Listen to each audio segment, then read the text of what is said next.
पहला प्रश्न है कि इलाहाबाद प्रयाग में 1857 के विद्रोह का नेतृत्व किसने किया था? तो लियाकत अली ने किया था। ऑप्शन नंबर डी सही हो जाएगा। कवि बाण किस स्थान का रहने वाला था? तो जो कवि बाण था वो शाहाबाद का रहने वाला था। हुमायूं ने 1555 में दिल्ली पर फिर से अधिकार प्राप्त किया, किसको हराकर किया था? तो यह जो अधिकार प्राप्त किया था वह सिकंदर शाह को हराकर किया था। निम्नलिखित में से किस गवर्नर जनरल ने पिंडारियों और पठानों का दमन किया? ऑप्शन नंबर डी सही हो जाएगा, लॉर्ड हेस्टिंग ने। ठीक है, लॉर्ड हेस्टिंग ने ऐसा किया था। अगला प्रश्न है कि निम्नलिखित क्रांतिकारियों में से किसने अमेरिका में गदर पार्टी की स्थापना की? ऑप्शन नंबर सी सही हो जाएगा, लाला हरदयाल ने। ठीक है, लाला हरदयाल ने की थी। अगला प्रश्न है कि कांग्रेस ने अपने किस अधिवेशन में पूर्ण स्वराज का अपना द्वय घोषित किया? तो जो यह घोषित किया था वो सी ऑप्शन इसका सही हो जाएगा, लाहौर में 1919 में। अच्छा, राष्ट्रीय कांग्रेस की स्थापना कब हुई थी? तो 28 दिसंबर 1885 ईस्वी को हुई थी। ठीक है, इतना कॉन्सेप्ट आपको क्लियर हो गया। अगला प्रश्न है हमारा, निम्नलिखित में से किसने पटना नगर की स्थापना की थी? तो ऑप्शन नंबर ए सही हो जाएगा, शेरशाह ने की थी। शेरशाह सूरी, जो ग्रैंड ट्रंक रोड के निर्माण के लिए भी जाने जाते हैं। अगला, निम्नलिखित दिल्ली के लाल किला का निर्माण किसने करवाया था? तो शाहजहां ने करवाया था। किसके शासनकाल में मेवाड़ राज्य ने मुगलों की संप्रभुता को स्वीकार किया था? ऑप्शन नंबर बी सही हो जाएगा, जहांगीर ने। जहांगीर जो कि अकबर का पुत्र था, जिसका नाम सलीम भी था। जहांगीर ने किस गुरु को खुसरो की सहायता करने के आरोप में मृत्युदंड दिया था? तो ऑप्शन नंबर सी सही हो जाएगा, गुरु अर्जुन देव को।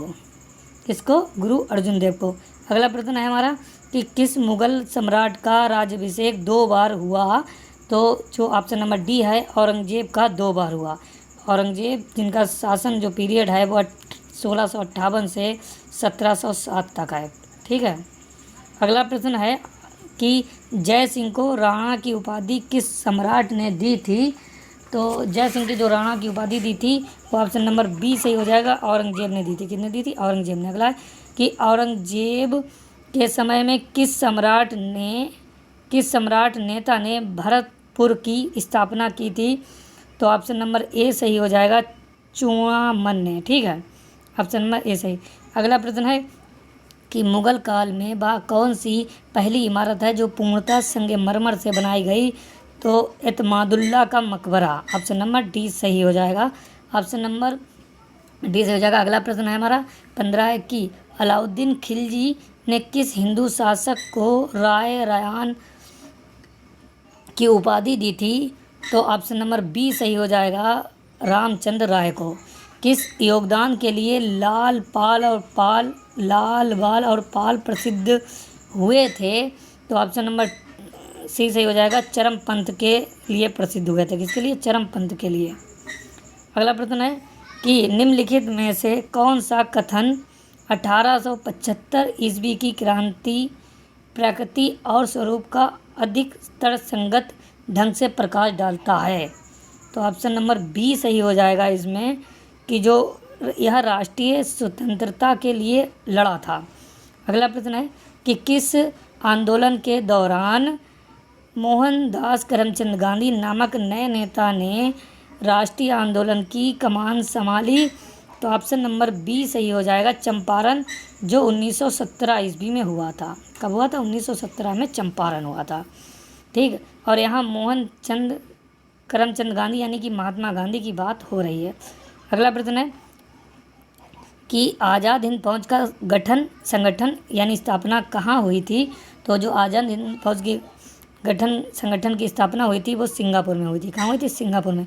बीडी सावरकर किससे संबंधित थे? तो यह अभिनव भारत से संबंधित थे।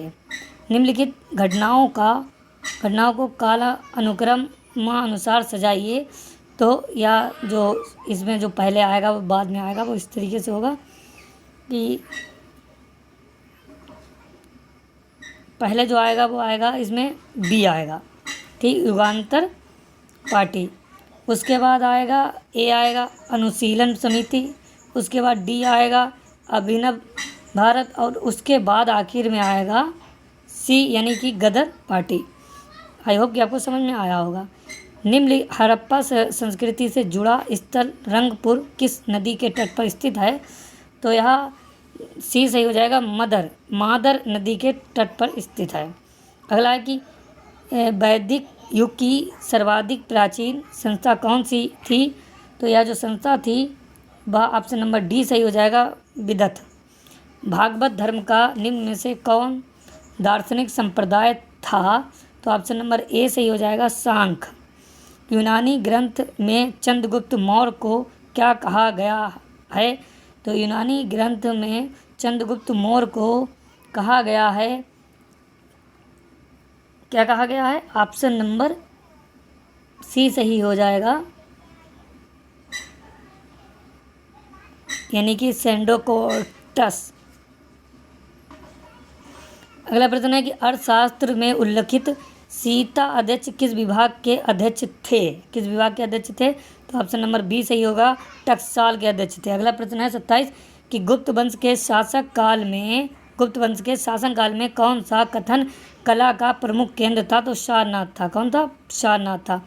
अगला प्रश्न है हमारा सवाल नंबर 28 है कि बृहत संहिता की रचना किसने की थी? तो ऑप्शन नंबर डी सही हो जाएगा, बारहमिहिर ने। किसने की थी? बारहमिहिर ने बृहत संहिता की रचना की थी।